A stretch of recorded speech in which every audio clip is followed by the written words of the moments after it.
Bien évidemment, j'emboîte le pas de Yazid et Christophe sur le fait d'être honoré, fier et aussi enchanté, même je dirais, d'être ici, parmi vous aujourd'hui.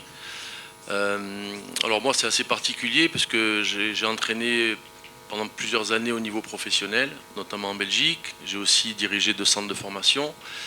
Donc je suis passé un peu des pros à la formation. La formation étant pour moi une vocation et ce que j'aime le plus dans le métier de coach. Suite à mon aventure marseillaise qui s'est terminée cet été, j'avais décidé d'arrêter, sauf s'il y avait un projet qui pouvait m'emballer, qui pouvait me séduire.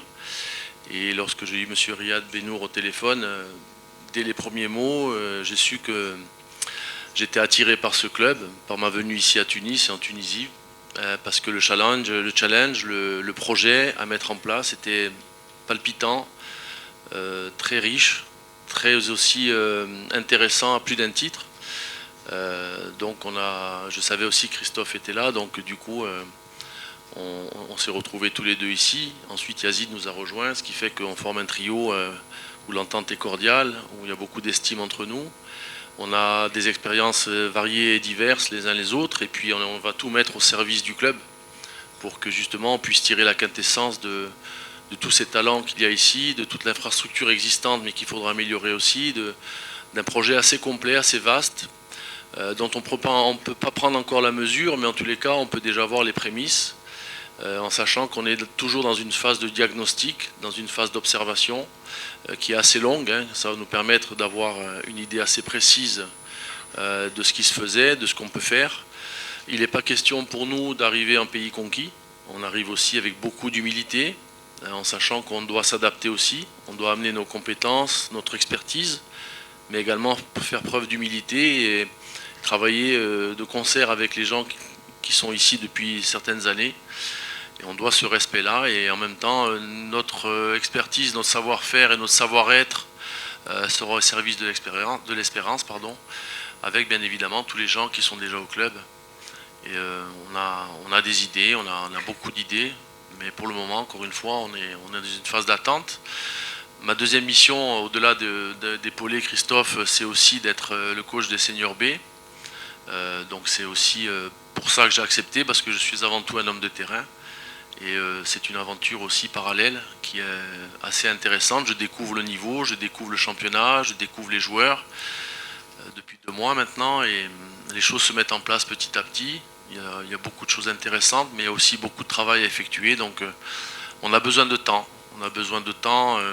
Je sais qu'ici, j'ai connu Marseille et Lupopo au Congo. C'était 2 clubs aussi où tout va très vite, où l'on veut tout de suite des résultats. Mais nous, on veut se donner le temps de bien faire les choses et d'asseoir une politique technique forte et durable. Voilà, donc merci pour l'accueil, et puis on attend vos questions. Merci. Pour répondre très honnêtement à votre question, ça faisait partie du package qu'on m'a proposé, d'être directeur technique adjoint, de par mon expérience, et également d'être entraîneur de l'équipe senior. Je ne dis pas formateur, mais entraîneur de l'équipe senior, du fait aussi de mon expérience en tant qu'entraîneur au niveau professionnel, parce que j'ai entraîné en Belgique en Ligue 2, en France en Ligue 1, en Ligue 2 en National, et au Congo en Ligue 1 aussi. Donc étant donné que j'ai ce double bagage en quelque sorte, la proposition m'a été faite. Alors, pour être précis, concernant les seniors B, la proposition était assez claire, c'était de faire en sorte que les joueurs dans l'antichambre des pros aient un travail plus important, plus fort, plus lié à la post-formation, parce que l'on touche déjà à la post-formation, et les préparer éventuellement, je dis bien éventuellement, à participer à des entraînements ou à des matchs avec l'équipe première. Ça ne se fait pas en un jour non plus. Formation n'est pas compatible avec précipitation. D'accord. Donc il m'a été donné pendant un mois de véritablement faire un diagnostic, et j'ai constaté pas mal de choses, notamment un manque d'investissement des joueurs dans chaque jour au quotidien dans l'entraînement, malgré le talent qu'ils peuvent avoir. Voilà, il y avait aussi un travail à mettre en place, et on commence un peu aujourd'hui à avoir certains fruits. On commence à voir des attitudes qui ont changé, un professionnalisme qui a été grandissant dans ce groupe, Senior B. Et aujourd'hui, je peux dire que j'ai une équipe, enfin un effectif plutôt, qui travaille très très bien, qui s'est mis au diapason, qui fait attention à plein de choses. Et on a éliminé tout ce qui pouvait parasiter le travail au départ. Et maintenant, on est véritablement sur un travail de post-formation. Dans cet effectif, j'ai 4 générations. Donc 2008, 2009, 2008, 2007, 2006, 2005, pardon. Il est clair que plus on avance dans l'âge, et quand on a 20 ans aujourd'hui, si on ne fait pas partie d'un effectif pro, c'est compliqué. Et la tâche est surtout de travailler sur les plus jeunes, parce que les plus jeunes ont un avenir peut-être sur lequel on va pouvoir compter. Voilà. Quant à ma partie, la partie technique et directeur technique adjoint, je m'attache exclusivement à travailler sur tout l'aspect technique, notamment le projet de jeu, la méthodologie de travail, bien sûr avec l'accord de Christophe et en toute harmonie avec Christophe, sur aussi toutes les réunions techniques qu'on peut mettre en place avec les éducateurs et les formateurs, le projet de jeu avec tout ce que ça peut comporter. Hein.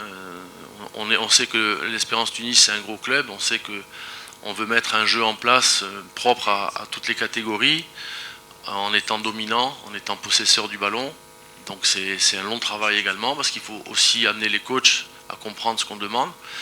Mais voilà, c'est plus la partie technique en fait qui m'est attribuée que la partie plutôt générale de la formation. C'est ce qui me convient, je le dis parce que je suis plutôt un homme de terrain, même si j'ai dirigé 2 centres de formation. Mais aujourd'hui, voilà, ma tâche est assez précise sur le terrain en fait.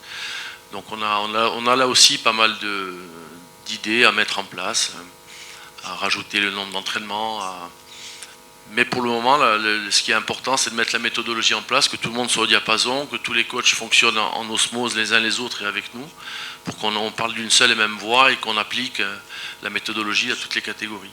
On s'est très très vite rendu compte qu'ici, à l'Espérance de Tunis, il y avait une attente exacerbée des résultats, que ce soit au niveau des professionnels ou au niveau des plus jeunes. Malheureusement, nous on est contre ça. Je dis malheureusement, ça va casser un peu l'ambiance, mais on est contre ça. Christophe l'a dit, nous on est là pour former des joueurs, on est là pour mettre le joueur au cœur du projet et non pas le résultat. Et si on doit faire un triptyque de ce qu'on veut faire, en tous les cas, ça sera d'abord le joueur, le jeu et ensuite l'équipe. Si on forme le joueur et qu'on joue bien, on aura des bonnes équipes, on aura des résultats. C'est dans ce sens-là qu'on veut travailler et pas dans un autre sens, pas l'inverse. Gagner des matchs, c'est facile, surtout quand on est à l'Espérance de Tunis, parce qu'on a quand même souvent les meilleurs joueurs, souvent les meilleures catégories. Et gagner d'un titre pour gagner un titre, ça ne nous intéresse pas. Ce qui nous intéresse, c'est que le garçon, quand il monte de catégorie, quand il travaille, qu'il progresse, qu'il ait un bagage de plus en plus important, qu'il rapproche de la section professionnelle. Et si on fait bien notre travail et qu'on est bien aidé, bien sûr que on aura des joueurs qui seront performants. Et s'ils sont performants, l'équipe sera performante, on aura des résultats et il y aura des gamins qui postuleront l'équipe professionnelle. Donc moi j'ai travaillé comme ça à Marseille pendant 2 ans. Sur 2 ans, j'ai 7 garçons qui sont passés professionnels. Donc avec cette expérience-là en plus, on sait que c'est ce qu'il faut faire. Maintenant, je vous le dis, on est là pour un certain temps et on espère mettre tout ça en application. Mais on ne fera pas ça tout seul. Bien sûr, il faut le consentement de tout le monde pour qu'on y arrive.